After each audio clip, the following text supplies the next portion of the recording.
you so much for joining us today. Before we kick this off, I do want to point out to the audience that we welcome questions during today's discussion.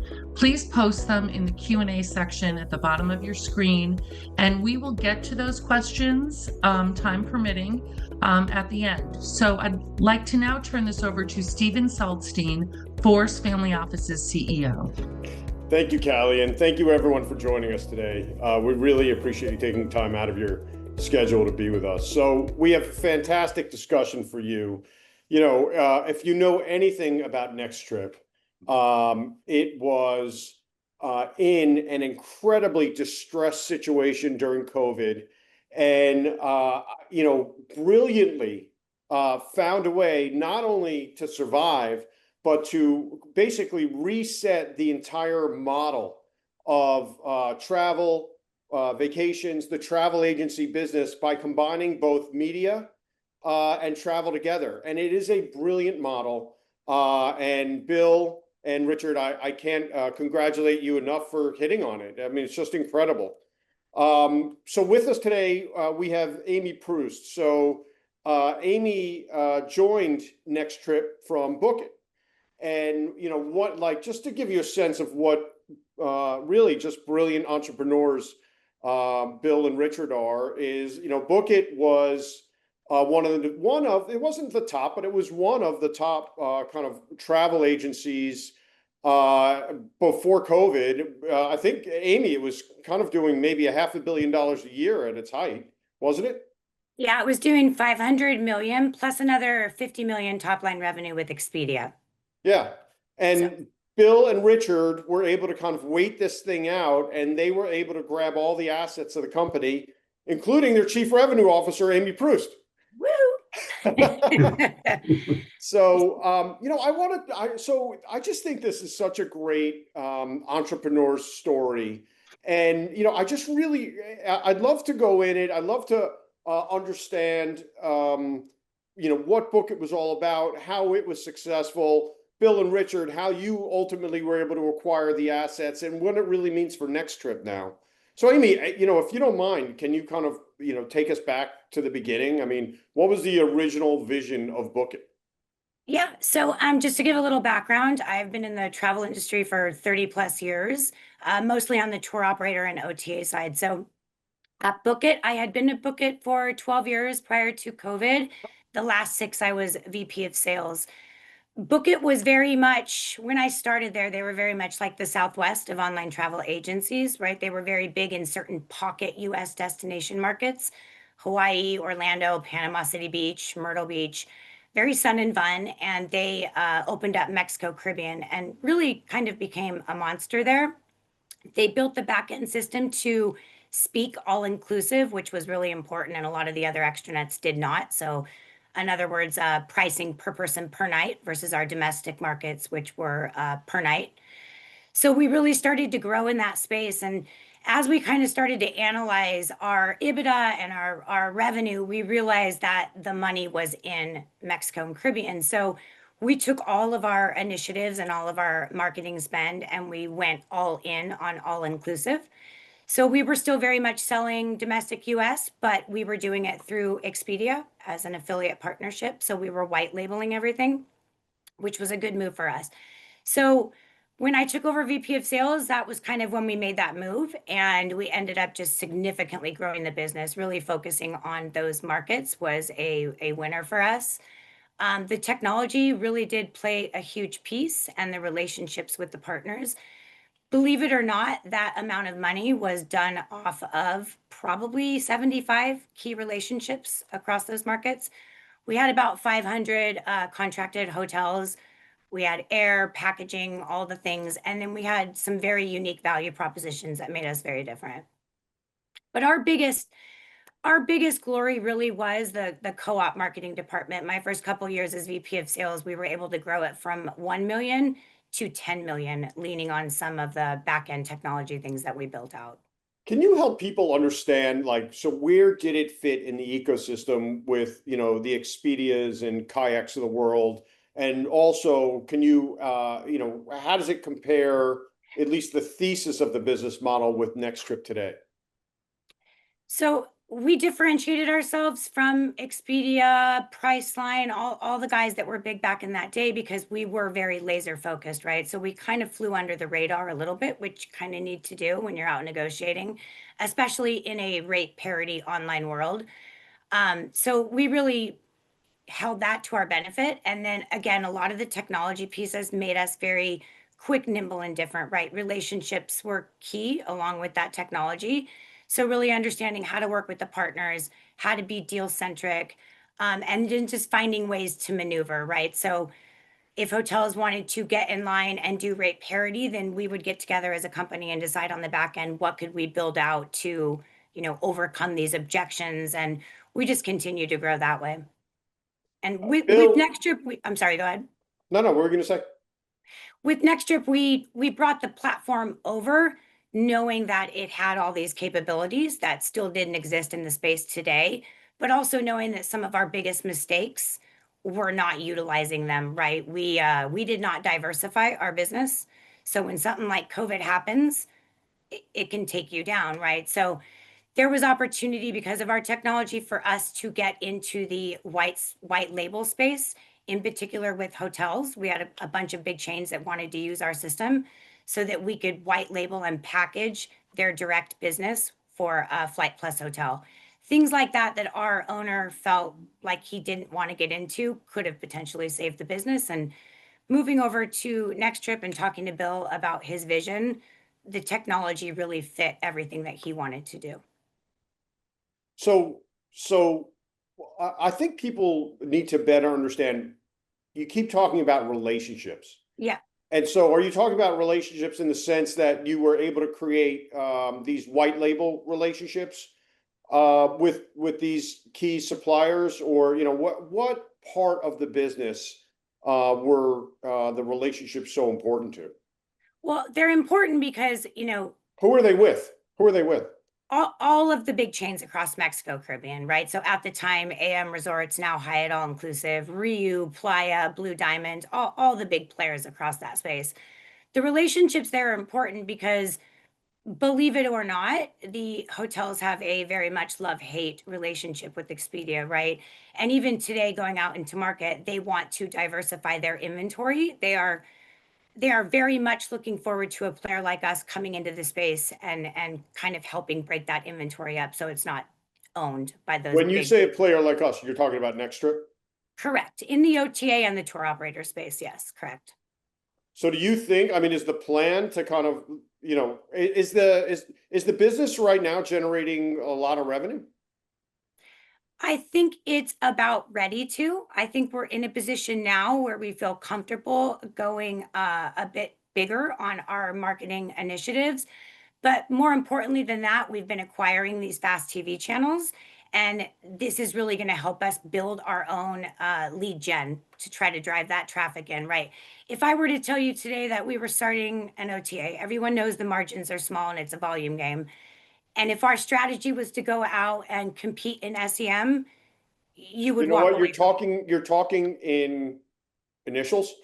So can you explain to everyone, what's an OTA, what's an ECM? Online travel agent, right? So a lot of investors would say, I don't want to invest in just an online travel agency, because for us, with the brand that we're just starting to get out there, we would have to go compete against the Expedias of the world, right?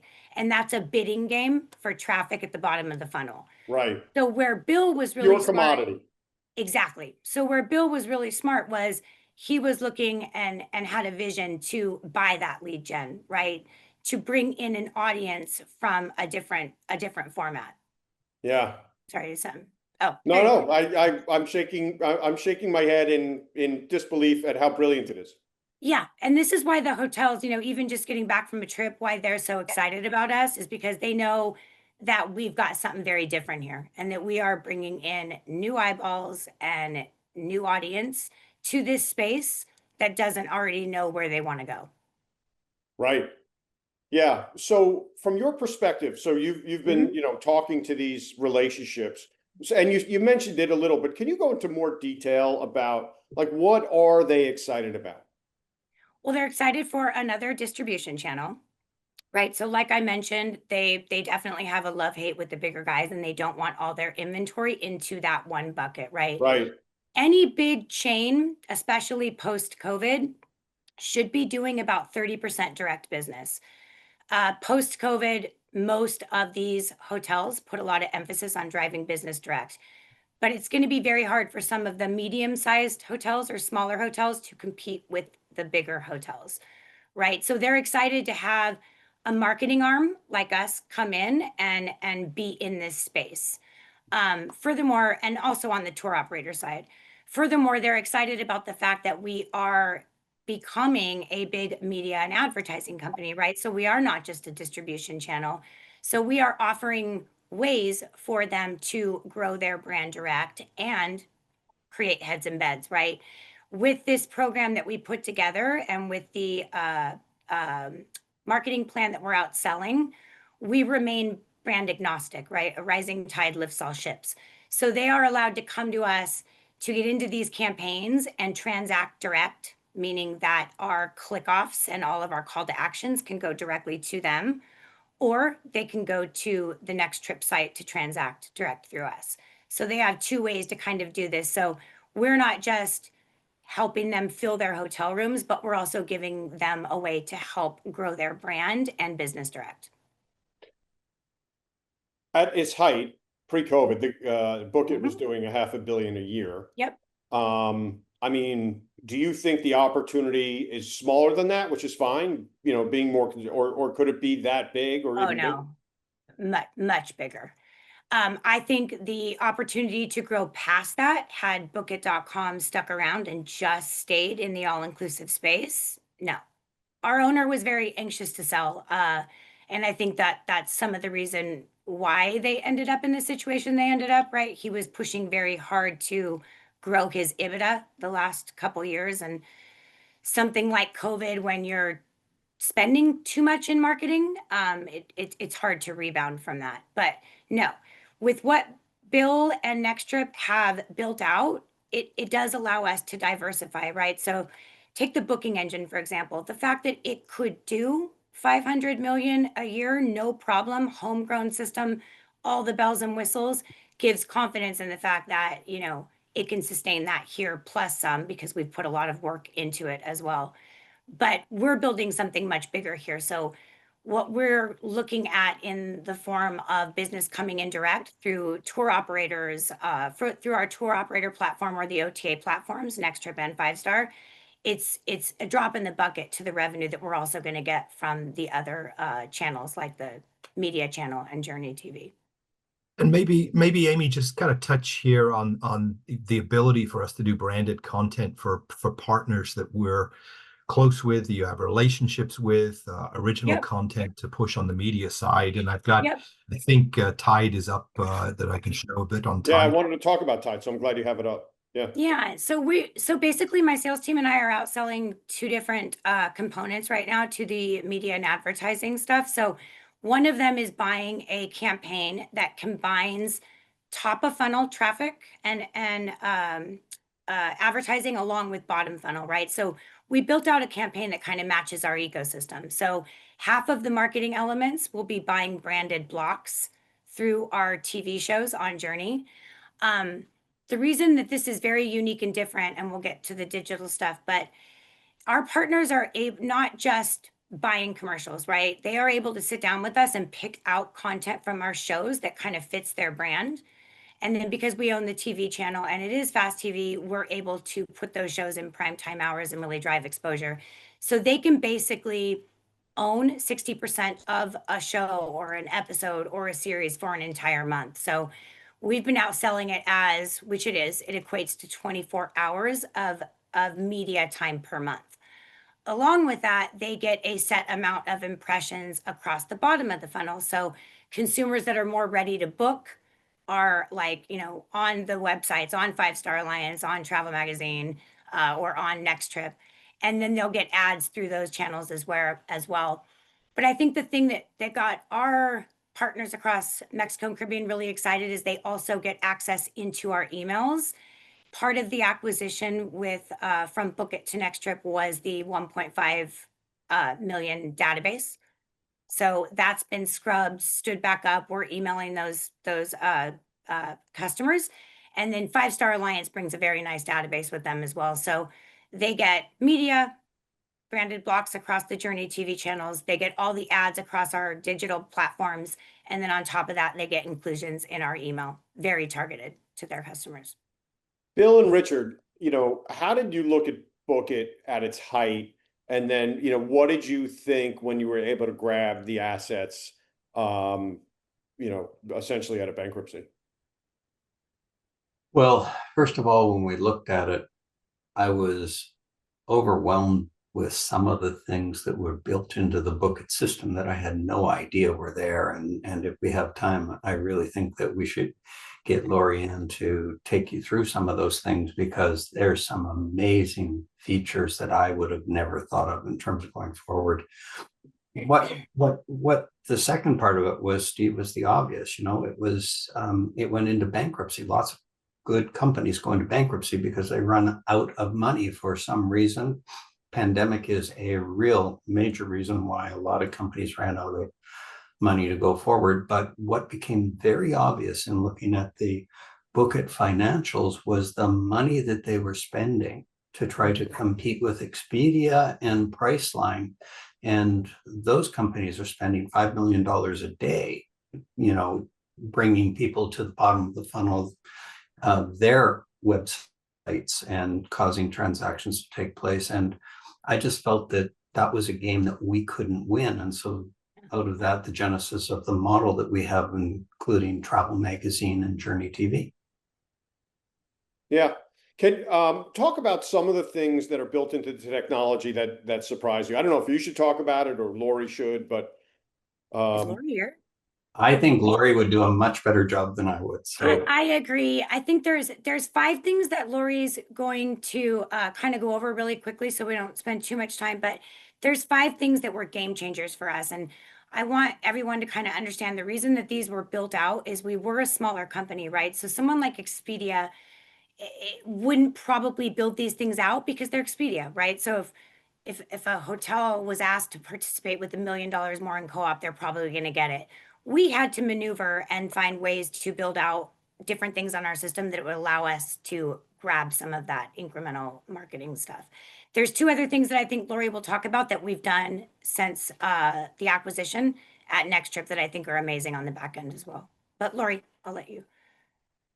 Okay, can you all see my screen? Mhm. Yes. Okay, wonderful. So we're going to start with just some of the top hitters. 2 of the newest things that we've brought in here are the travel agent platform, which allows agents to have access to our site and reporting after their bookings are made. They can also see their commissions that come from those bookings. We have a really extensive amount of marketing tools on our site. Those include dateless landing pages, very unique merchandising, and we know how to push urgency when it's important. We have those co-op marketing plans that Amy was talking about, as well as very detailed reporting to go along with them, both for internal and external users. From technology, which allows our system to recognize your closest airport and feedback from rates or lowest lead-in rates for both land and package from your closest location to some of our top destinations. Our pay-to-lay program also sets us apart. That program is a no interest, no credit check payment processing system that allows our guests to make payments. We also have a lot of customizable abilities with that system, so we can set how much the down payment is going to be, how much each of the payments will be going forward, and how far in advance, and what paths we allow that on. Do we allow it on just hotel only? Do we have a separate pay-to-lay program for package, which is air and land together? We also have very focused vacation add-on features. This means that we can take things as simple as transfers or as in-depth as event ticketing, and we can put them on our site. We can force them, meaning they can't be removed. We can pre-select them, meaning we've added them for the number of travelers, or we can suggest them, simply just putting them at the top of the funnel. We also have coupon codes and flight credits. This really sets us apart and allows us to offer exclusives to guests, both upfront or using a coupon code. Some of the things that we also offer are Add-a-Flight and our ADR programs, which I'll be happy to get to in just a moment.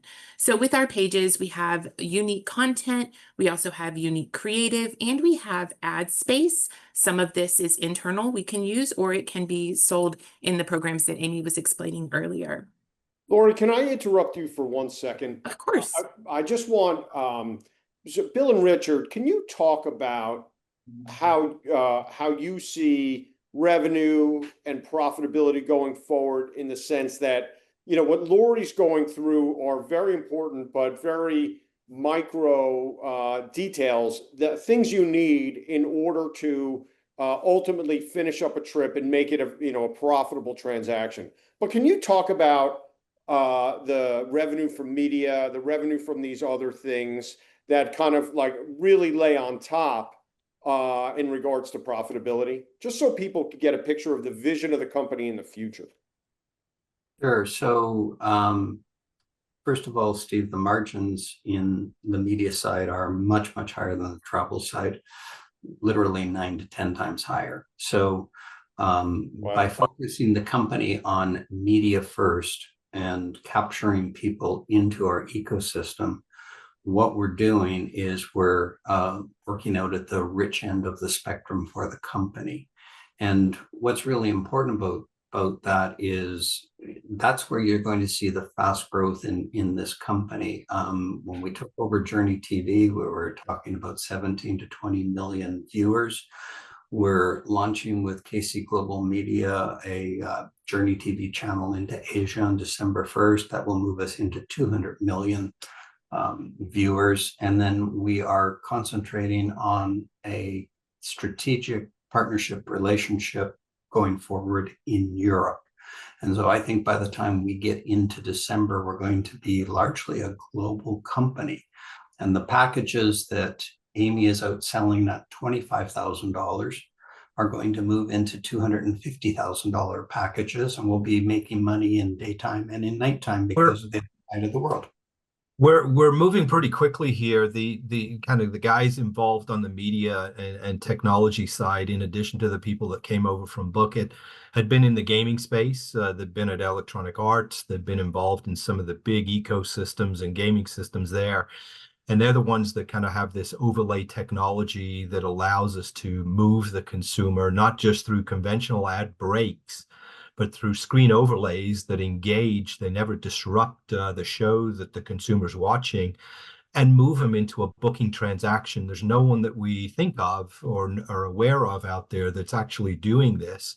And this is what we're creating. As Bill said, you know, if we look at ourselves 12 months ago, we were just launching our own fast channel. We then purchased Journey, which gave us a footprint in Samsung TVs and elsewhere. We've already made this into a video on demand. It'll be available in Roku, Apple, across all these different platforms, as Bill said, with the former Sony principals. They're taking us into Asia. We've got a move into Europe that we think that we're doing as well. And then this ability, we're not just driving the transactional business into our booking engine. We can do anything for you. We've got concierge services. We've got high-end hotels. So don't get me wrong here. We're a travel business and a media business, but it's this intersection of media and travel with the overlay technology.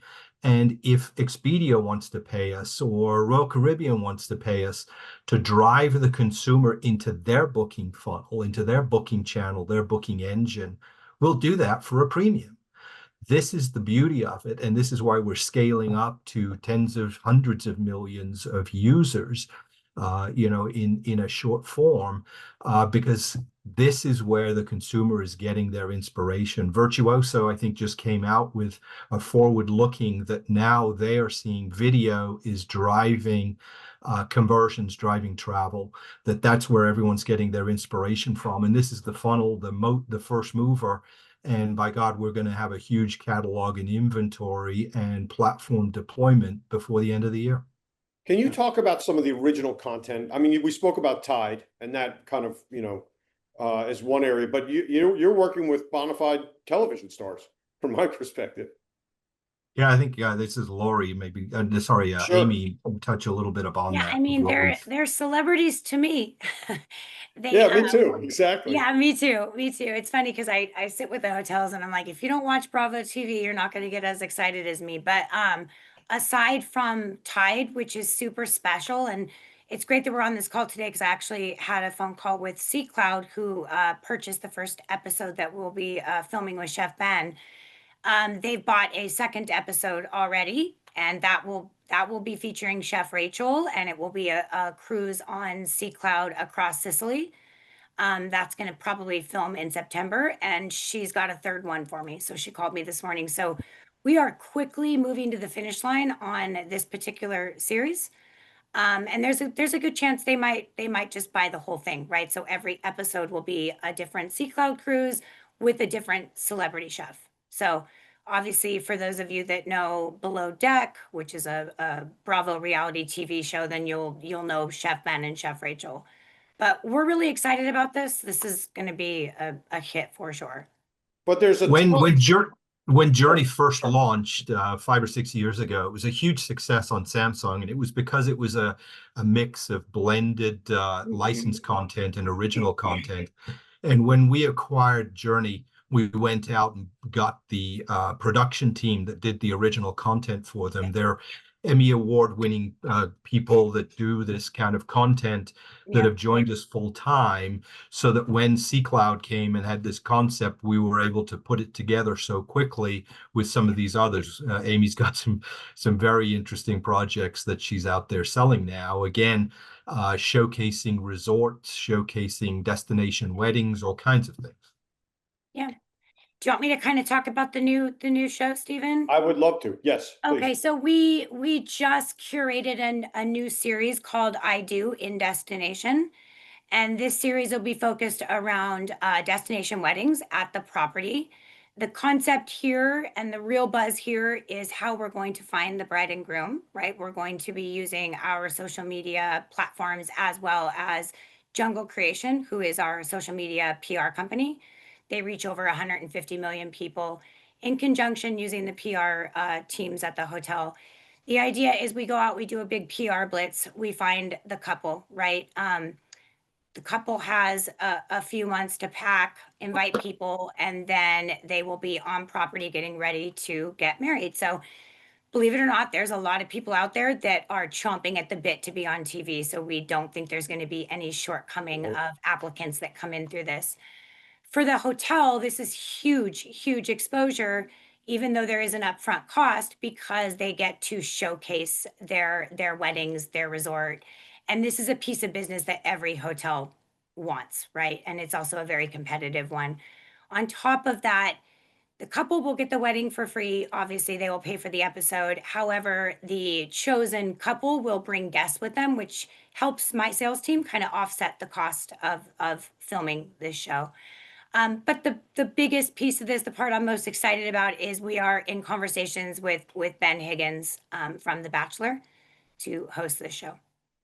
So how much? So yeah, how much of this is going to be your original content versus Richard and Bill content that you've gotten from, all these networks that you're getting your arms around?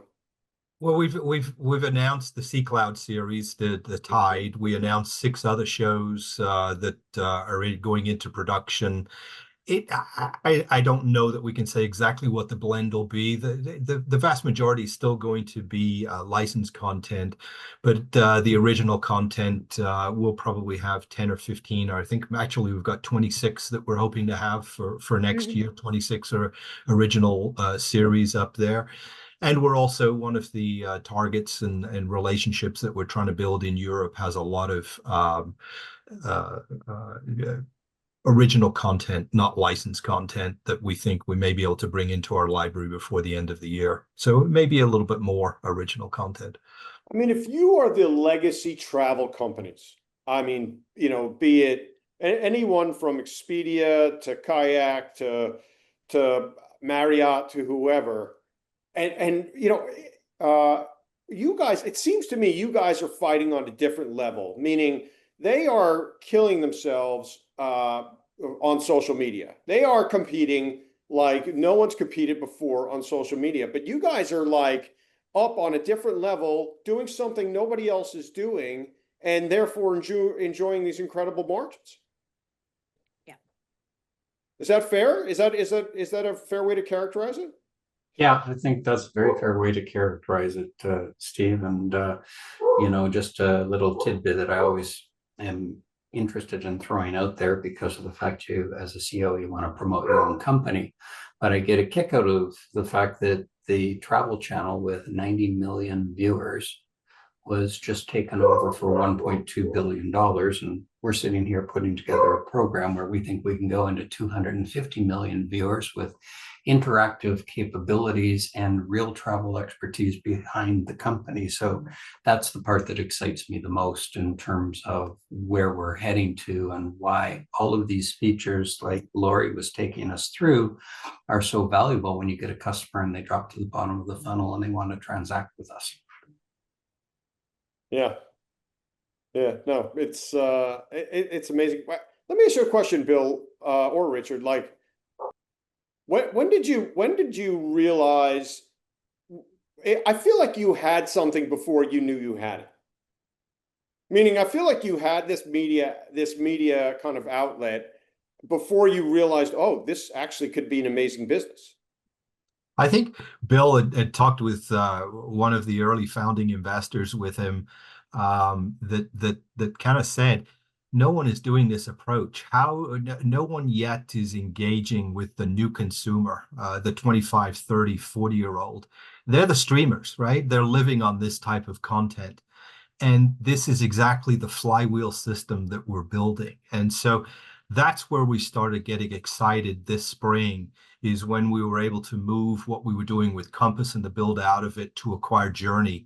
And then the Sony partners, or the former executives from Sony, came to us and said, wow, that content library is pretty interesting. We'd love to take it into Asia. And Amy brought one of the partners that does massive bookings over in Asia that brings in, that can help us fulfill on that side, because how does a little North American company like us all of a sudden start taking transactional business out of Indonesia and out of Singapore and Thailand, Right. et cetera? And we've put that capability together. So it's going to be very interesting when we launch that. And you know, they were saying they expected to launch early 2026. They're going to get us out the door in December. So we really have been moving extremely quickly. I think, when did we start realizing? Last week was the first week that we went out into the investment community, other than what we've done with you, Steve, and making some introductions. Sure. We did some presentations at an investment conference and have been very warmly received. We've got stacks of follow-up calls. We're going to get out again in November at another investment conference, in December and January, because this thing's moving. We did 150,000 in revenue in Q1, 750,000 in Q2. We know bookings and advertising is even better in Q3 and Q4, and then Q1 again. And we're starting to see a compounding effect. Amy, maybe touch upon You know the what, opportunity. Richard, can I just ask you one question? Because you mentioned investment conference. Who's gonna, like, you might have a funny problem, which is, which analyst is going to cover you? Are you going to get covered by the media analysts or the travel analysts? We've got a mixture now. We've got a travel analyst, I think, that's going to have us out there. They cover Expedia and Travelzoo and Booking, and I think they have said that they expect to have coverage before the end of the year. We've got another bank with, I think, 4,000 advisors that it's their technology team, and said, maybe we'll have you at our technology conference early in the new year. So kind of a mixture.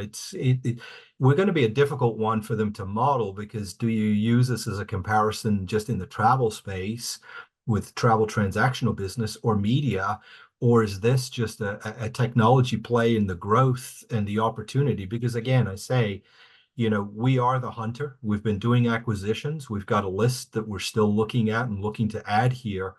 If we prove out this moving the consumer through this inspirational into transactional business in our booking properties or partner booking properties, because they paid us a premium for that, you know, we'll be the hunted. There's no doubt. And it could be very interesting next few years. Hey, one thing I want to make sure everyone understands, Amy, is, I think you guys acquired about 250 relationships out of Book It. Like those are, so do those suppliers still have a kind of a direct API into? Yeah, so that is definitely one of the benefits that came along with the booking engine. It's a little bit more on the back end and a little bit more technology driven, but in order to establish those relationships and receive those rates and inventories, you have to have what's called an ARI API built on your back end, which is availability, rates, and inventory through an API, two-way connection. So yes, anybody could go out and sell you the nuts and bolts of a basic booking engine. The expensive and the challenging part is standing up, Lori, correct me if I'm wrong, the dozen ARI Yes. APIs that you need in order to work with these hotels. Correct. So we were able to, when the acquisition was done, to rather quickly stand a lot of these back up and turn those properties back on, right? So very much keys in the car, gas is in the tank. And, so a lot of that does not come with booking engines that are built out today. So millions of dollars invested into those APIs. And And it let me allowed just us to take continue the relationships. Let me have Amy just take this in a slightly different direction. We acquired TA Pipeline the end of August, which focuses on groups booking, which we believe is wide open. We had been building a technology platform for groups booking. They came to us because of that. They had an RFP tool. They had a handful of agents that were doing 8 million in business on them, and they'd never done any marketing. It had just grown through friends and words of mouth. But the relationships that Amy and the 5-star people have, we expect the agents using their business to go up significantly. I mean, that's the reception you got last week in the travel conference, correct? It's huge, right? Like, I think the amount of money that we can drive on the tour operator side, and please understand that no, people don't just start a tour operator, right? It was very strategic on our part to know that we had the technology to build it out and layer it over what we already had, i.e. what Lori was talking about with the travel agent tools, commissions, all that stuff. But we also, like Richard said, we're very much looking for ponds to fish in that no one's really paying attention to. And there's two big gaps in the tour operator space. One is for FIT bookings that allow agents a tool and a way to promote on social media that would link back to a website where a consumer could book. Two is the group space, whether it's tour operator B2B or directly to consumer. Groups have always been a struggle, right? It's very high touch for any company, but there's so much money in it. So knowing the technology that we had and the few things that we needed to do to kind of build out something that was very unique and different, we did it. I took it to market to a friend of mine who, like Richard said, was, off no marketing, doing what, 12 million, I think. And he definitely didn't have any intentions of growing it. After Lori and I looked under the hood, we realized our technology was far superior. So acquiring that company, acquiring that existing business, along with the connection we now have to Signature, which opens up another 3,000 agents, we know that there's huge growth potential here. So the hotels were very excited about this. That I want to say we're going to finish at 12 million. That 12 million on that acquisition, it is just mostly Cancun. So you can imagine our excitement, right? Because it's 17 agents and it's Cancun. We are going to take this across Jamaica, Dominican Republic, Puerto Vallarta, Cabo, and we're going to hit all the other markets. It's all contracted group business. We're setting this up to be completely competitive with the bigger tour operators, but because of the technology, we're able to sit down with agents and explain to them how they can save 60% of the high touch on every group.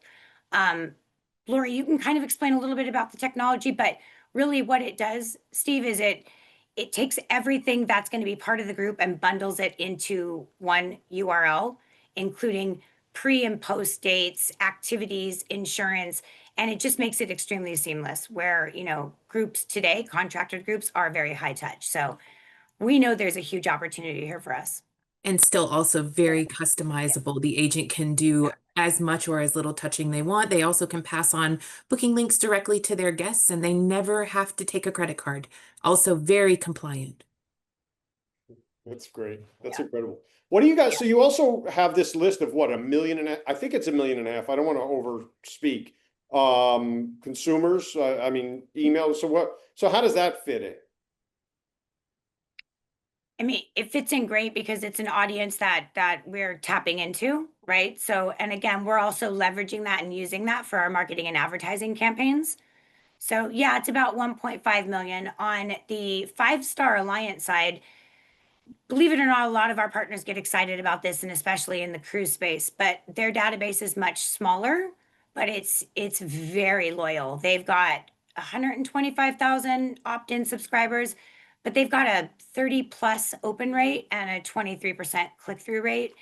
And because it is so affluent and a very targeted, different kind of consumer than maybe we have on the Sun and Fun NextTrip side, there's companies out there willing to pay a lot of money to get into those emails, right? And No to doubt. get some of that business. So I bet you 5-Star have a number Alliance, of family offices in there. yeah. And you know what's interesting about 5-Star Alliance is they do great. I mean, they do great. They kill it in the SEO space and drive in a lot of organic traffic.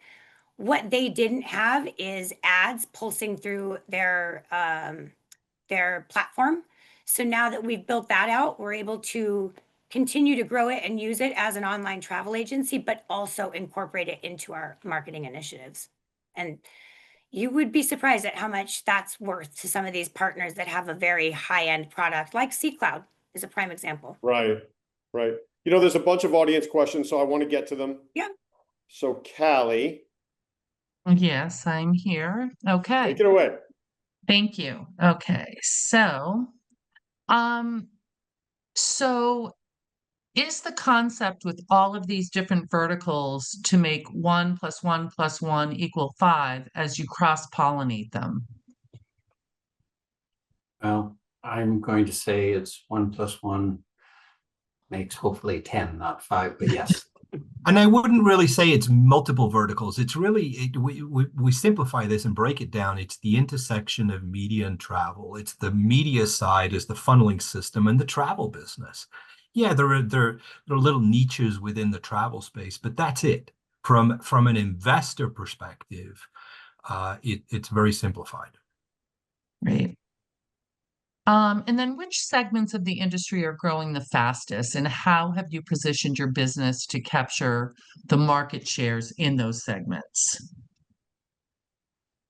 So I guess there's a different answer depending whether you're talking about media or travel. If you're talking about media, it's the new way in which the Zoomer generation in particular transact is off of the screen, and everything is done through the screen. So that's largely where we're targeting as we expand the network and try and get ourselves into a global positioning with the company. And as I said earlier on, that becomes the fast growth for the company because $25,000 packages go to $250,000 packages when we complete that end goal of getting ourselves into global distribution.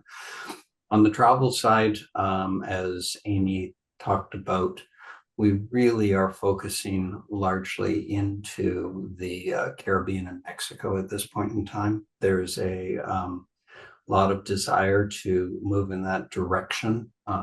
And we have great relationships with our staff there, and not to suggest that we don't love Vegas or we don't love Hawaii or we don't love Europe, but, and of course we do love cruise, but in actual fact, it's really concentrating on where we have the initial relationships that we're pushing on to begin with.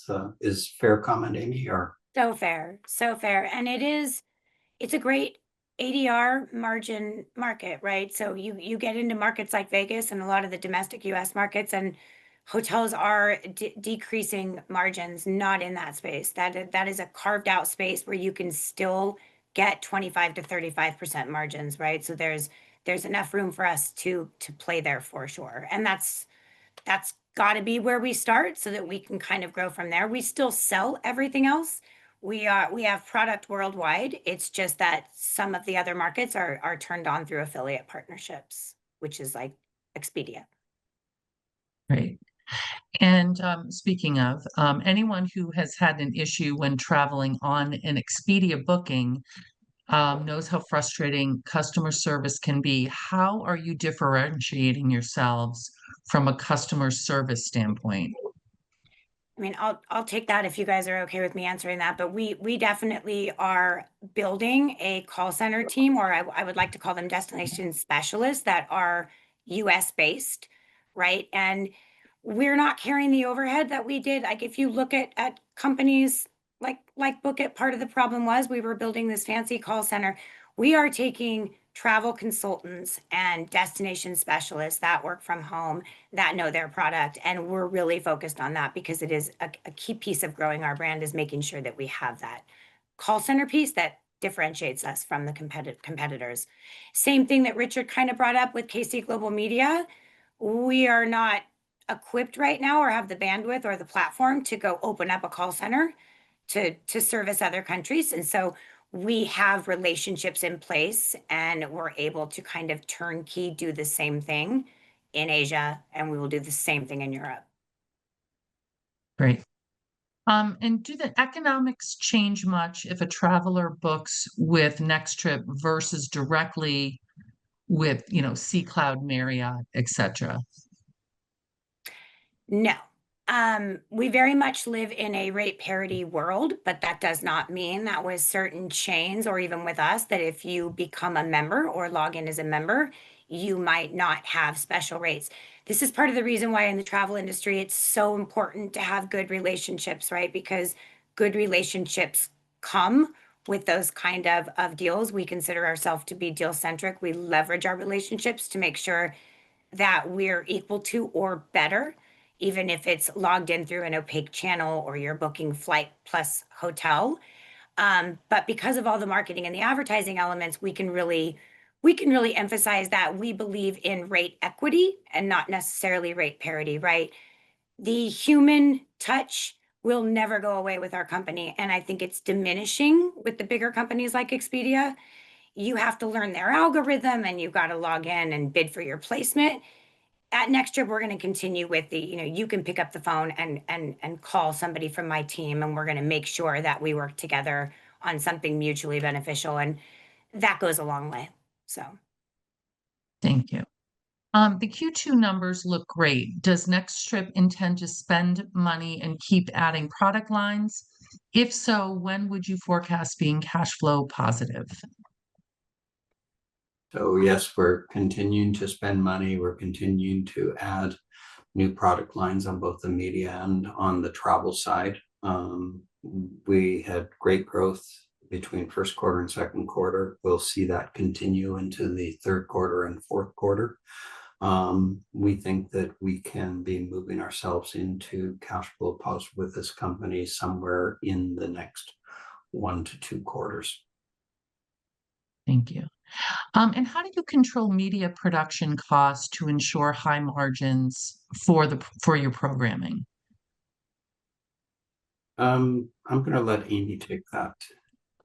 Well, I mean, I think if you look at some of the quality of our work, we can charge extra for it, right? Some of the originals that we're producing, but also really getting the hotels to help sponsor and build some of this is helping us, right? So we consider ourselves right now to be competitive to what some of the other production companies might cost, but we produce much, much better work. And the Save Your Day film crew is very travel orientated and focused, and that's definitely helped us. So we're keeping an eye on the markups and margins, and as we continue to build out new content and showcase what we're doing, we'll be able to increase it as well.